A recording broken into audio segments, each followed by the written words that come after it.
Quand les cybercriminels professionnels commenceront à trader à court terme, ils pourront faire circuler de fausses nouvelles pour détruire la valeur du Bitcoin dans le but de réaliser des profits.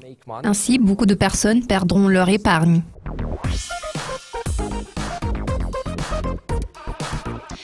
Merci de votre participation. Nous avons déjà abordé le sujet de la cybersécurité et de l'ampleur de ce problème à plusieurs reprises. Cette fois-ci, nous nous sommes retrouvés juste après une cyberattaque qui a poussé le cours du Bitcoin vers le bas en alimentant des préoccupations au sujet de la sécurité des opérations avec des crypto-monnaies. La cyberattaque visait le site Tether. En résultat, 30 millions de dollars ont été piratés. Aujourd'hui, nous nous pencherons sur des problèmes de cybersécurité dans le monde des crypto-monnaies. Que pouvez-vous dire sur l'importance de la cybersécurité dans cet univers? Je pense que la cybersécurité est un élément crucial pour les crypto-monnaies. En réalité, c'est ce qui permet de créer un climat de confiance vis-à-vis des crypto-monnaies. De toute évidence, si les investisseurs ont des doutes quant à la sécurité et à la fiabilité des crypto-monnaies et de celle de la technologie blockchain, il ferait mieux de ne pas y investir. Nous pouvons constater que le marché des crypto-monnaies suscite un vif intérêt chez les gens. Maintenant, il est possible d'utiliser des portefeuilles électroniques pour les monnaies virtuelles. Pourtant, existe-t-il des mesures législatives efficaces qui puissent réellement protéger tous ceux qui mènent des opérations avec des crypto-monnaies contre le piratage en ligne? Malheureusement, il est peu probable que les mesures législatives puissent se révéler efficaces dans la lutte contre la cybercriminalité et la prévention des cyberattaques. À l'heure actuelle, la situation est très alarmante car même dans les pays les plus développés tels que les États-Unis et le Royaume-Uni, les organismes chargés de l'application de la loi ne disposent pas de ressources suffisantes pour remédier à ce problème. Je parle notamment des problèmes liés au personnel qualifié, au budget et aux technologies qui sont nécessaires pour mener les enquêtes sur les crimes commis dans le cyberespace. Leur nombre est en constante augmentation. Les organismes chargés de l'application de la loi ont une grande expérience dans les enquêtes sur les crimes traditionnels tels que les vols et les meurtres. Ils se montrent assez efficaces dans la lutte contre les types de crimes susmentionnés. Le problème réside dans le fait que la cybercriminalité ne fait qu'émerger. Je tiens à préciser que selon les rapports préparés par différentes organisations et entreprises, l'ampleur de la cybercriminalité est actuellement 2 fois plus importante que celle des crimes considérés comme étant traditionnels. Le gouvernement américain a récemment augmenté le budget de lutte contre la cybercriminalité de 10-15%. Bien évidemment, c'est une augmentation disproportionnée par rapport au nombre de crimes dans l'espace virtuel. Ce n'est pas suffisant pour faire face à la cybercriminalité qui monte en flèche. Nous ne devrions pas compter sur les autorités, même si nous vivons dans des pays développés d'Europe.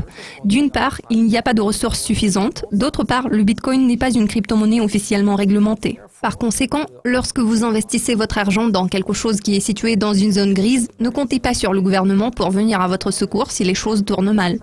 Vous avez raison, le Bitcoin n'est pas réglementé en ce moment. Comme vous venez de le dire, les crypto-monnaies se situent dans une zone grise.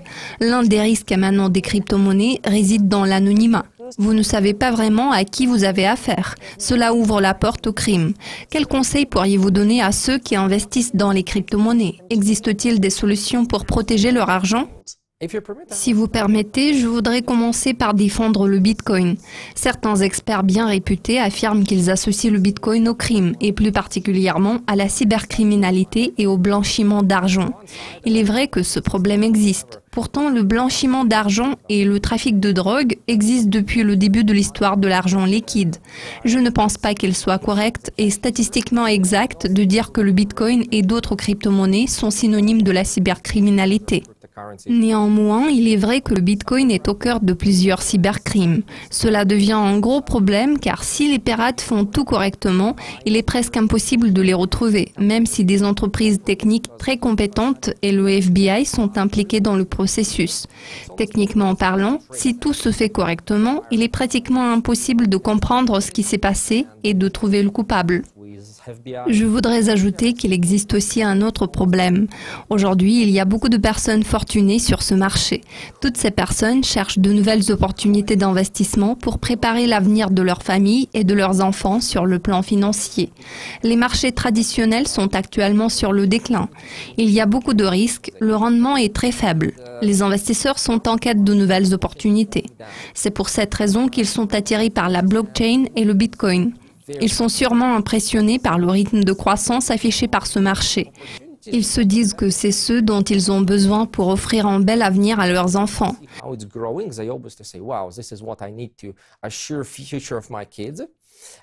Je pense toutefois qu'il surestime le potentiel du Bitcoin et des autres crypto-monnaies, car il est impossible de prédire la façon dont le Bitcoin va évoluer. Son prix actuel ne se fonde que sur la confiance de la communauté. Its current price is only based on the trust the community gives to it. Comme vous l'avez mentionné au début de notre discussion, une cyberattaque a suffi pour déclencher une baisse immédiate du Bitcoin. Quand les cybercriminels professionnels commenceront à trader à court terme, ils pourront faire circuler de fausses nouvelles pour détruire la valeur du Bitcoin dans le but de réaliser des profits. Ainsi, beaucoup de personnes perdront leur épargne. J'ai récemment discuté avec un bon ami. C'est un investisseur dans l'immobilier qui a toujours déclaré qu'il n'investirait jamais dans les actions, les contrats à terme, etc. Il n'investissait que dans l'immobilier parce que selon lui, c'était quelque chose de solide qui ne disparaîtrait jamais. C'est un avis très intéressant, bien que je ne sois pas tout à fait d'accord avec cette opinion. Au début de cette année, il a changé d'avis et a essayé d'investir dans le Bitcoin. Il a investi beaucoup d'argent parce qu'il était sûr que cette crypto-monnaie était une sorte d'or numérique. Je ne suis pas d'accord avec cette idée. J'ai essayé de le décourager, ou plutôt de l'encourager à faire preuve de prudence en investissant dans les technologies liées à la blockchain. Néanmoins, il a investi beaucoup d'argent quelques semaines avant la cyberattaque susmentionnée.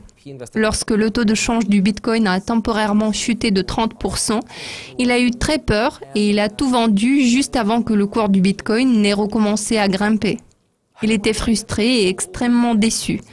Je pense qu'il y a beaucoup de cas similaires parce que de plus en plus de personnes commencent à investir dans les technologies liées à la blockchain, dans les ICO, etc. Nombreuses sont les startups qui préfèrent ne pas informer leurs clients sur les risques existants.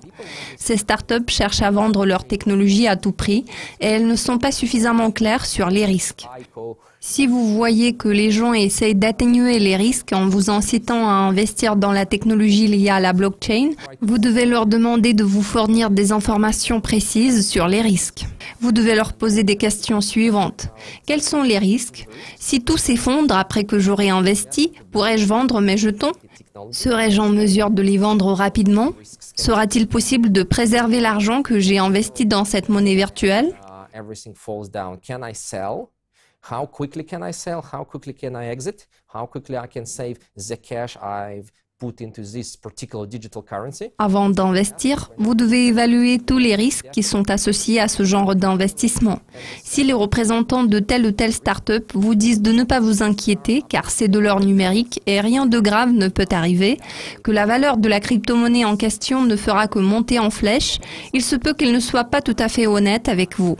Je vous conseille donc de rester prudent et d'évaluer correctement tous les risques associés à un investissement dans l'espace numérique. Fantastique, merci beaucoup de vos commentaires. Cela a été un plaisir de vous retrouver dans le studio de Dukascopy TV. Merci Jessica. C'est tout pour le moment. Restez à l'affût de nos mises à jour régulières sur Dukascopy TV. Merci de votre attention. À la prochaine.